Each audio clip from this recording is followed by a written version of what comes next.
السلام علیکم۔ ابرار رشید آپ کی خدمت میں حاضر ہے۔ آپ میں سے بہت سے لوگ سوچ رہے ہوں گے کہ آخر ہوا کیا ہے۔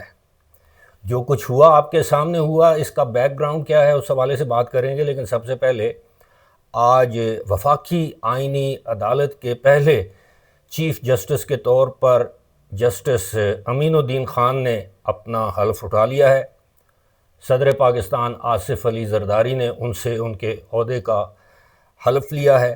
اس کے بعد وہ دیگر 6 جج صاحبان کا حلف جسٹس امین الدین خان لیں گے، اور یوں 27ویں ترمیم کا ایک دوسرا یا بڑا مرحلہ مکمل ہو گیا ہے۔ اس دوران 2 سپریم کورٹ کے جج صاحبان کے استعفے آئے۔ اس کے بارے میں آپ کو بتائیں گے کہ اصل کہانی ہے کیا، یہ استعفے اس وقت کیوں آئے اور کس طرف سے ان کو سراہا جا رہا ہے، یعنی ان کے استعفے دینے کو سراہا جا رہا ہے۔ لیکن آج یہ جو تقریب حلف برداری تھی، اس میں صدر پاکستان تو موجود تھے، وزیر اعظم تھے، army chief field marshal Asim Munir سمیت دیگر جو سروسز چیفز ہیں، یعنی ایئر فورس اور نیول چیف، وہ بھی اس میں شامل تھے۔ سینٹ کے چیئرمین، اسپیکر، قومی اسمبلی، اٹارنی جنرل، وفاقی وزراء، یعنی ایک VVIP تقریب تھی۔ اور یاد رہے کہ اس میں سپریم کورٹ کے چیف جسٹس جناب جسٹس یحییٰ آفریدی بھی اس میں شریک تھے۔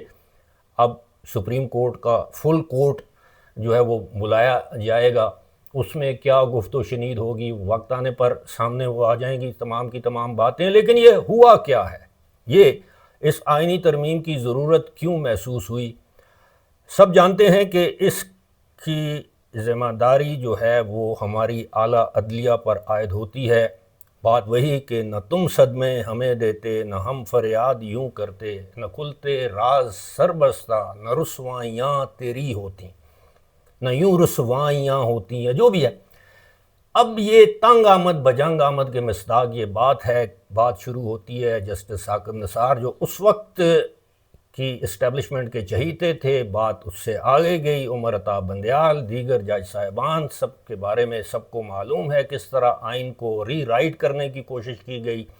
وہ 63A والا معاملہ آپ کے سامنے ہے کہ آپ کا ووٹ بھی کاؤنٹ نہیں ہوگا، آپ کی نااہلی بھی ہو جائے گی، اور پنجاب حکومت اور پھر انتخابات اور دیگر جو پھر آپ کو یہ بھی یاد ہے کہ کس طرح good to see you and wish you good luck اور مرسیڈیز گاڑی منگوانی اور سہولیات باہم پہنچانی، یہ تمام کی تمام باتیں ہم خیال جج صاحبان کی جانب سے کی جاتی رہیں جو اپنے آپ کو انقلابی کہتے تھے۔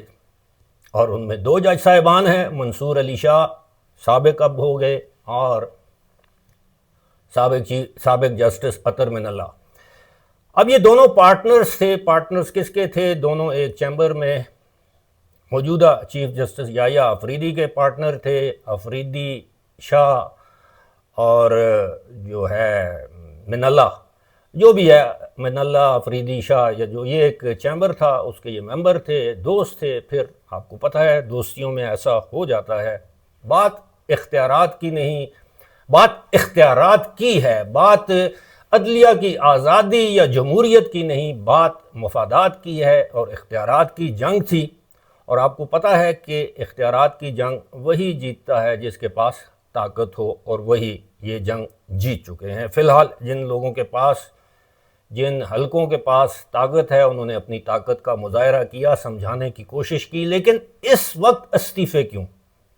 یہاں اس بات کا ذکر کرنا ضروری ہے کہ جو سپریم کورٹ یا ہائی کورٹ کے جو جج صاحبان ہوتے ہیں تو وہ 5 سال ان کی میعاد ہوتی ہے۔ اگر وہ 5 سال تک سروس میں رہتے ہیں، اس کے بعد اگر وہ استعفیٰ دیتے ہیں تو پھر ان کو جو سرکاری مراعات اور پینشن استعفے کے بعد بھی دی جاتی ہے، اور اگر 5 سال پورے نہ ہوں تو پھر وہ پینشن یا سرکاری مراعات کے حقدار نہیں ہوتے۔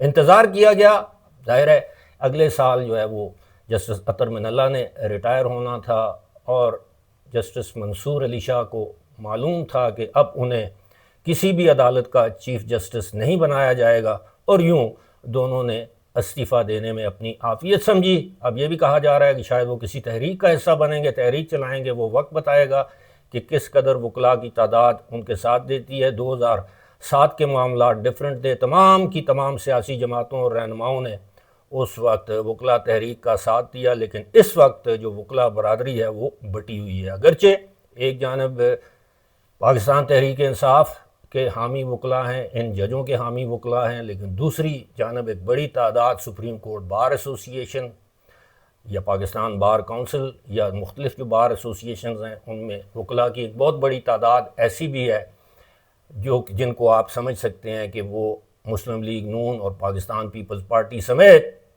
دیگر سیاسی جماعتوں کی حامی ہے یا حکومتی اتحادی جماعتوں کی حامی وہ تنظیم ہے۔ تو یہ استعفیٰ تو میں نے آپ کو بتا دیا کہ کیوں دیے گئے۔ مزید اگر استعفے آئیں گے تو انہی جج صاحبان کے آئیں گے جن کے 5 سال پورے ہو چکے ہیں۔ ممکن ہے کوئی ایک آدھ انقلابی جج ہو جس کے 5 سال پورے نہیں ہوئے اور وہ اپنے مراد یا پینشن کو خاطر میں نہ لائے اور استعفیٰ دے دے، لیکن ایسا پاکستان میں ہوتا نہیں ہے۔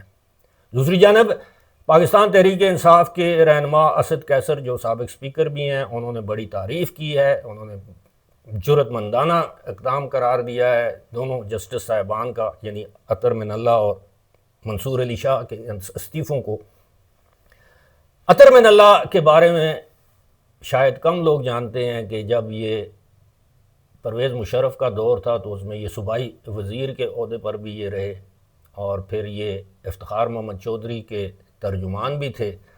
پھر آپ کو پتہ ہے کہ یہ ہائی کورٹ کے جج بنا دیے گئے، پھر ہائی کورٹ میں پھر جب بہت سے معاملات ہیں، جب شوکت عزیز صدیقی کا معاملہ چلا تو اس وقت ان کو عدلیہ میں یا ہائی کورٹ میں اداروں یا خفیہ ایجنسیوں کی مداخلت محسوس نہیں ہوئی، کیونکہ انہوں نے چیف جسٹس بننا تھا۔ شوکت عزیز صدیقی کی قربانی دی گئی، یہ اسلام آباد ہائی کورٹ کے چیف جسٹس بن گئے، پھر ایلیویشن کے بعد یہ سپریم کورٹ کے جج بن گئے، اور دوران سماعت بارہا عمران خان کو یہ یاد دہانی کراتے رہے کہ دیکھیں ہم بیٹھے ہوئے ہیں، آج بھی آپ نے اگر میرا اختلافی نوٹ پڑھا ہو، ہم آپ کے ساتھ ہیں، آپ بہت بڑے پاپولر لیڈر ہیں، وغیرہ وغیرہ۔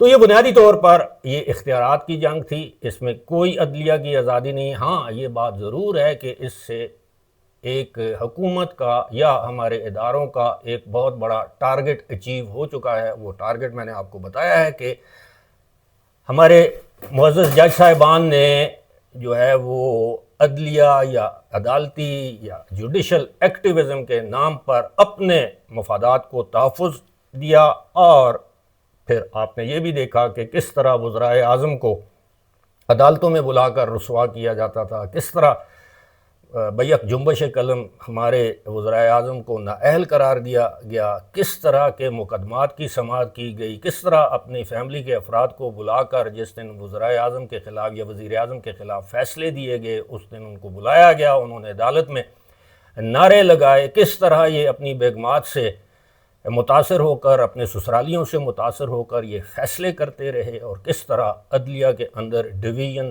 در ڈویژن یعنی تقسیم در تقسیم انہوں نے کی، اور کس طرح یہ آئین کو اپنی مرضی سے اس کی ناک موڑتے رہے، اپنے حق میں استعمال کرتے رہے، اور آج ان کی وجہ سے پوری قوم کو یہ خمیازہ بھگتنا پڑا۔ فی الحال اسی کے ساتھ مجھے دیجیے اجازت، خدا حافظ۔